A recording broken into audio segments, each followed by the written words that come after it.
అలాగే ఎన్నెన్నో కార్యక్రమాలు ప్రపంచంలోనే అలాగే ఎక్కడ కని విని ఎరుగని ఒక మొదటిసారి ఇలాంటి ప్రయోగాత్మకమైన పథకాలను ప్రవేశపెట్టి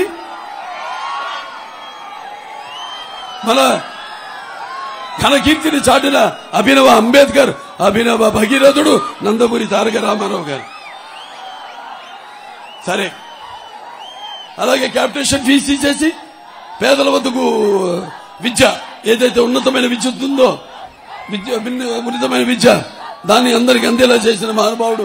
ఆనాడు గురుకుల పాఠశాలలు అయితేనేమి, కేంద్ర విద్యాలయాలు అయితేనేమి, లేకపోతే జూనియర్ కాలేజీలు అయితేనేమి, పాలిటెక్నిక్లు అయితేనేమి, లేకపోతే ladies degree college, women's degree college, విశ్వవిద్యాలయం, పద్మావతి విశ్వవిద్యాలయం, మహిళల కోసం తిరుపతిలో అయితేనేమి, ఇలా అన్ని ఇటువంటి ప్రారంభించి మహిళలు కూడా కేవలం వంటికి గుందేళ్లు కాదు, వాళ్ళందరూ మహిళల యొక్క సాధికారత కోసం ఆనాడు ఎన్నో విప్లవాత్మకమైన పథకాలని ప్రవేశపెట్టడం, అభివృద్ధి చేయడం జరిగింది.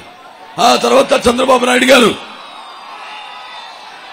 విజన్ 2000తో ఆయన ఎన్టీఆర్ గారి మానసిక పుత్రిక అయిన ఈ యొక్క తెలుగుదేశాన్ని అంతే క్రమశిక్షణతో ముందుకు తీసుకెళ్తున్నారు. అందరూ కూడా మీరంతా తెలుగుదేశం పార్టీకి ఉన్నంత బలం కార్యకర్తలు ఇక ప్రపంచంలో ఏ పార్టీకి లేరు లేరు లేరు, అది నిస్సంశయం. మరి ఆనాడు ఆయన కూడా ఎన్నో పథకాలు ప్రవేశపెట్టడం జరిగింది. విద్య, అదే కిలోమీటర్కి ఒక ప్రాథమిక పాఠశాల అయితేనేమి, ప్రతి 3 కిలోమీటర్కి ఒక హై స్కూల్ అయితేనేమి, అలాగే ప్రతి ఒక మండలానికి 5 కిలోమీటర్లకి ఒక జూనియర్ కాలేజ్ అయితేనేమి మండలానికి, అలాగే ప్రతి డివిజన్ కి ఒక ఇంజనీర్ కాలేజ్ అయితేనేమి, ప్రతి జిల్లాకి ఒక మెడికల్ కాలేజ్ అయితేనేమి, ఇలాంటివి. అలాగే మహిళలకు రిజర్వేషన్ పెంచారు 33%, అలాగే బీసీలకి 50%, అటు స్థానిక ఎన్నికల్లో. అలాగే ఈ యొక్క ఎస్సీల రిజర్వేషన్ అయితేనేమి, ఎస్సీల రిజర్వేషన్ అయితేమి అన్ని ఆనాడు పెంచడం జరిగింది. అలాగే మహిళలకు మొట్టమొదటిసారి మన దేశంలో ఈ యొక్క ఏదైతే ఈ పొదుపు విప్లవం, అంగన్వాడీ ఈ సంఘాలను ఏర్పాటు చేసి మహిళా సాధికారత కోసం ఆయన ఎంతో పోరాటం చేశారు ఆయన. అలాంటివి ఇంకెన్నెన్నో కార్యక్రమాలు. మన ఊళ్ళు కూడా బాగుండాలని ఆనాడు మిమ్మల్ని కూడా భాగస్వాములు చేసి మరి జన్మభూమి అయితేనేమి, గ్రీన్ అండ్ క్లీన్ అయితేనేమి, నీరు మీరు అయితేనేమి, వన సంరక్షణ అయితేనేమి, లేకపోతే ఈ యొక్క చెరువుల పూడికి తీత అభివృద్ధి చేయడం అయితేనేమి, ఇటువంటి ఎన్నెన్నో కార్యక్రమాలు. అలాగే అన్ని రకాలుగా. అలాగే మొట్టమొదటిసారి ఒక దళిత మహిళను మన అసెంబ్లీ స్పీకర్ గా చేసిన ఘనత కూడా చంద్రబాబు నాయుడు గారి, ప్రతిభా భారతి గారిని. అలాగే మొదటిసారి ఒక దళితను పార్లమెంట్ స్పీకర్ గా బాలయోగి గారిని చేసిన ఘనత కూడా చంద్రబాబు నాయుడు గారిని, మన తెలుగుదేశం పార్టీని. అలాగే అబ్దుల్ కలాం గారిని ఈ దేశపు రాష్ట్రపతిగా చేసింది కూడా మన చంద్రబాబు నాయుడు గారిని మీ అందరికి తెలియజేసుకుంటున్నాను. ఇటువంటి ఎంతో ఘన చరిత్ర గల మనం ఆనాడు ఎన్టీ రామారావు గారు మన తెలుగు జాతి యొక్క ఉనికిని, ఎలాగైతే గౌతమి పుత్ర సాదా గారిని ఆనాడు మన ఉనికిని కాపాడాడో, ఆ తర్వాత మన ఉనికిని చాటాడో, ఆ రకంగా ఆయన ఉనికిని కాపాడారు, మనకు ఒక గుర్తింపు తీసుకొచ్చారు. అలాగే చంద్రబాబు నాయుడు గారు మన మేధస్సుని మొత్తం ప్రపంచానికి తెలియజేశారు. సరే, ఇవాళ చూస్తున్నాం ఒక్క ఛాన్స్ అంటూ అధికారులు వచ్చిన పిచ్చోడు.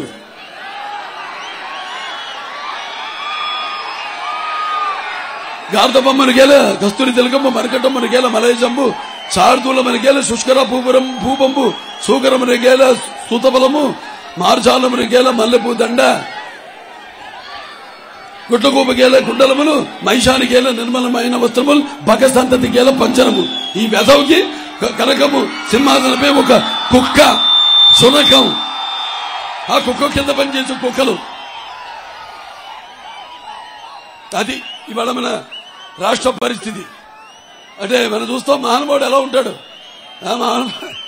అదే లక్షల కోట్ల పక్షకుడు, అవినీత పక్షపాత రూపకుడు, అవినీత అర్పకుడు, కుంభకోణాల కీచకుడు, ముఖ్య మంత్రి మహామూర్ఖుడు, అలాగే మూతి ముదనష్టకుడు, మన దేశానికి పట్టిన దరిద్రం. అలాగే జగమెరిగిన నాయకుడు, అలాగే రాష్ట్రాన్ని ఏలే ఒక రావణుడి పాలకుడు, ప్రజల యొక్క ధన మాన ప్రాణ చోరకుడు ఈ జగన్. గుర్తుపెట్టుకోండి. ఆనాడు కోడికెత్తను వచ్చాడు, మళ్ళీ గొడ్డలను వచ్చాడు, మనము గులకరాయి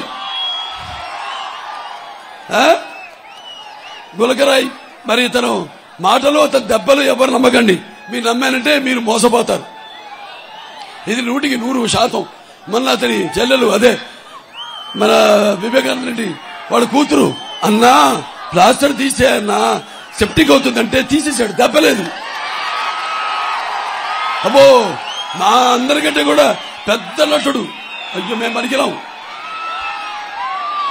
మేమంతా సినిమాల్లో నటిస్తాం, నిజ జీవితంలో నటించలేము. That is Balakrishna. వీడు నిజ జీవితంలో నటిస్తూనే ఉన్నాడు. ఆనాడేమో మన మాట తప్పనన్నాడు, మంట కలిపేశాడు. మనమ తప్పనన్నాడు, అందరి మెడలు విడిచేశాడు. అలాగే నా బీసీలు, నా ఎస్సీలు, నా ఎస్టీలు, నా మైనారిటీలు అంటూ మొత్తం ఈ రాష్ట్రం అంతా రావణ కాష్టంలో మార్చేశాడు. అలాగే ఈ యొక్క అమ్మ తాత పెన్షన్లు అయితే ఏవైతే ఉన్నాయో అవన్నీ తీసేసి వాడి నోటికాడ బొమ్మని లాగేసుకున్నాడు. అలాగే ఈ యొక్క పేద దళితుడు తన ఎమ్మెల్సీ అనంతబాబు, అతన్ని హత్య చేసి అతని శవాన్ని డోర్ డెలివరీ చేయించాడు. వాడిని నిందితుల్ని కాపాడుతూ మరి ఆ కుటుంబం ట్రైన్ కింద పడి సూసైడ్ చేసుకుంటే, ఆత్మహత్య చేసుకుంటే మరి వాళ్ళు కనీసం ఒక మానవతా దృక్పథంతో వాళ్ళ కన్నీళ్లు తొడలేకపోయాడు. అలాగే ఒక చిన్న పిల్లాడు తన అక్కని వేధిస్తున్నానని అడిగితే అతని మీద కెరోసిన్ పోసి అతన్ని సజీవంగా దహనం చేయించాడు. అలాగే ఏదైతే రైతులు ఉన్నారో ఈ యొక్క వ్యవసాయ శాఖను పూర్తిగా రద్దు చేసి మరి రైతులను మోసం చేశాడు. అలాగే ఈ ధరలు ఈరోజు చూస్తున్నాం మనం, ఆకాశానికి అంటుకున్న ఈ ధరలు. మరి వాళ్ళ విద్యుత్ ఛార్జీలు 7 సార్లు పెంచాడు, ఆర్టీసీ ఛార్జీలు 5 సార్లు పెంచాడు. అలాగే ఈ యొక్క పెట్రోల్ ధరలు, డీజిల్ ధరలు అయితేనేమి, అలాగే ఈ యొక్క ఏదైతే ఇంటి పన్ను, నీటి పన్ను, అలాగే ఆస్తి పన్ను, చివరికి చెత్త మీద కూడా పన్ను వేసి మన నవనాడులను కృంగతీశాడు. నవరత్నాలంటూ మన నవనాడులను కృంగతీశాడు. అలాగే మన నేనుంటే అంటూ అంటే నువ్వు ఉంటే ఎంత కుర్రత్వం, దౌర్జన్యం, దగ్గర మోసం ఉంటుందో నిరూపించాడు.